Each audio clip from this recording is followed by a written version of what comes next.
वयं नमः। ऐसे श्री कृष्ण को हम प्रणाम करते हैं। कैसे?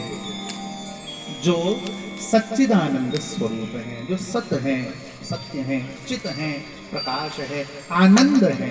अब इस शब्द पे थोड़ा रुको। हम लोगों में ना गड़बड़ है। क्या? हम लोग सुख को आनंद समझ बैठते हैं। हाँ, मान लो आपको रसगुल्ला खाना पसंद है। कईयों के मुंह में तो पानी आएगा। महाराज ने तो रसगुल्ले को नाम ले लिया, अम्मा याद आए गई रसगुल्ले की।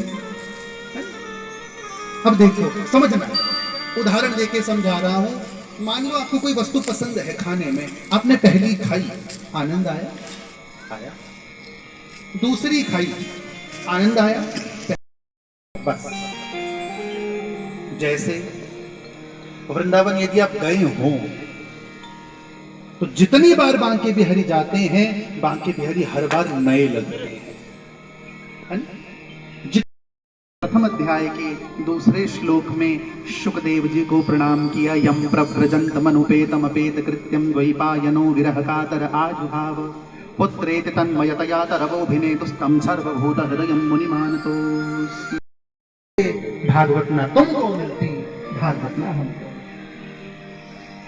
आज आपके और हमारे सामने जितने भी ग्रंथ हैं, उसका मूल कारण क्या है? एक ने जिज्ञासा की होगी, दूसरे ने जवाब दिया होगा, और दोनों की जो बातचीत हुई उसने ग्रंथ का स्वरूप लिया। पर आजकल तो डर लगता है भैया कमरे में किसी से मिलने में, ऐसे भयानक भयानक सवाल लेके आते हैं, भयानक घटनाक्रम। महाराज आपसे एक सवाल पूछना था। भैया पूछ, सवाल सुनना। ये सच्ची घटना बता रहा हूं अपने जीवन की। महाराज राम जी ने हनुमान जी को अंगूठी दी। गए थे ना हनुमान जी अंगूठी लेके, तो हनुमान जी ने कौन से वाली जेब में रखी थी? अब साची साची बात बताना। लेके गए हनुमान जी, दी राम जी ने, मिली सीता को टेंशन इसको। हाँ? और गारंटी के साथ कह रहा हूं, इस सवाल का उत्तर आप सबको आता है। कहां रखी अंगूठी? उठाओ हनुमान चालीसा, उत्तर दो। डर लगे भैया? कई जगह तो ऐसे भयानक भयानक श्रोता मिले हैं कि व्यासपीठ पर चढ़ने से पहले हनुमान चालीसा पढ़नी पड़े। संकट ते हनुमान छुड़ा। इसी साल अप्रैल में आपके बिलासपुर जिला में हम कहीं बैठे थे, मैं जगह का नाम नहीं लेना चाहता। राम राम राम।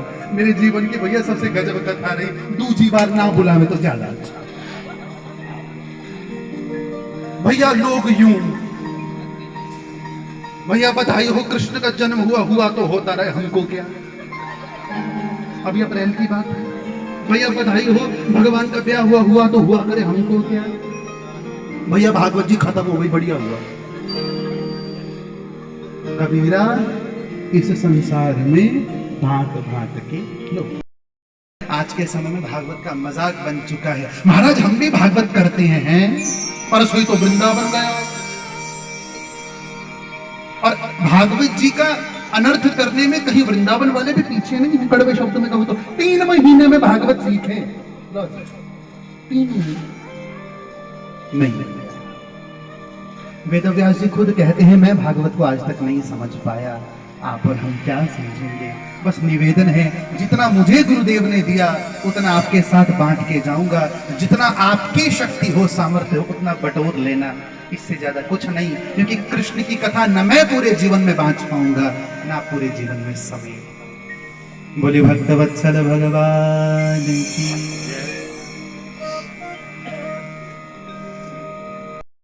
धरा पर एक वृक्ष के नीचे बैठे हैं सूत जी महाराज। सूत जी कौन है? भगवान वेदव्यास के शिष्य।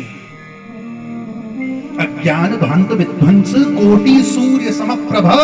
शौनक जी ने कहा, हे सूत, आख्या ही कथा सारम मम कर्ण रसायनम। हे सूत जी, कथा सुनाओ जो रसायन का काम करे। अब समझना, यहां बड़ी सुंदर बात आ रही है कथा में। भागवत को 4 चीजें कहा गया। कहीं कहा गया कि भगवान की कथा रसायन है, कहीं कहा गया अमृत है, कहीं कहा गया रस है, कहीं कहा गया औषधि है, मेडिसिन है। अभी ये क्या बात हुई? एक कथा 4 चीजें कैसे हो सकती है? बिल्कुल हो सकती है। 4 व्यक्तियों के पेट में दर्द है, 4 व्यक्तियों के पेट दर्द का कारण अलग है, तो डॉक्टर चारों को दवाई भी अलग देगा।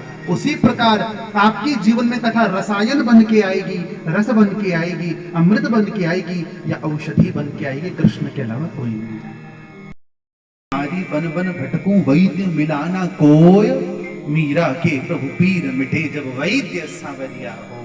हेरी मैं तो प्रेम दीवानी मेरो दर्द न जानूं।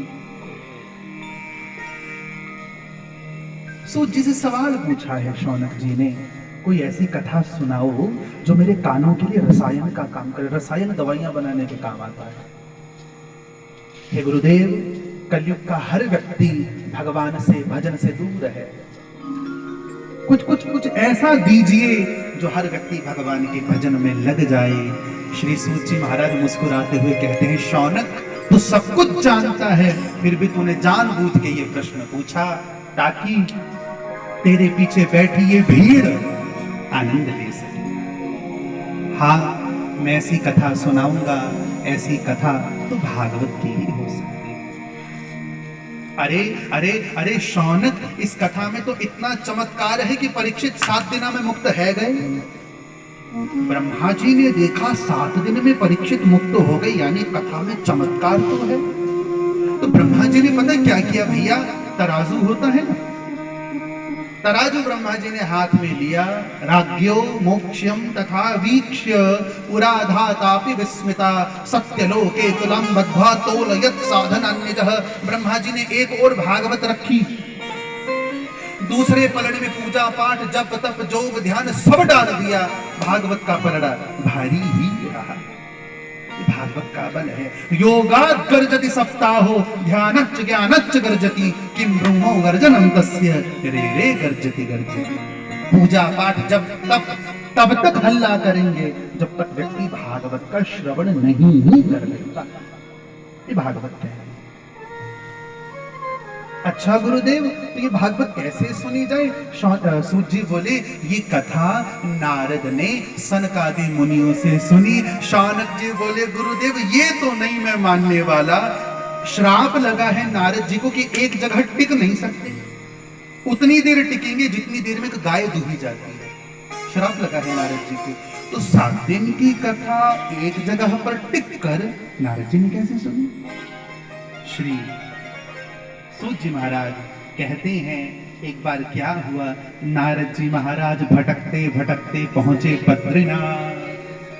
पवन मंद सुगंध शीतल हेम मंदिर शोभितम निकट गंगा बहत निर्मल बद्रीनाथ विशंभर। अच्छा एक बात बताओ, आप लोगों ने कथाओं में एक नाम सुना होगा, सनकादि मुनि।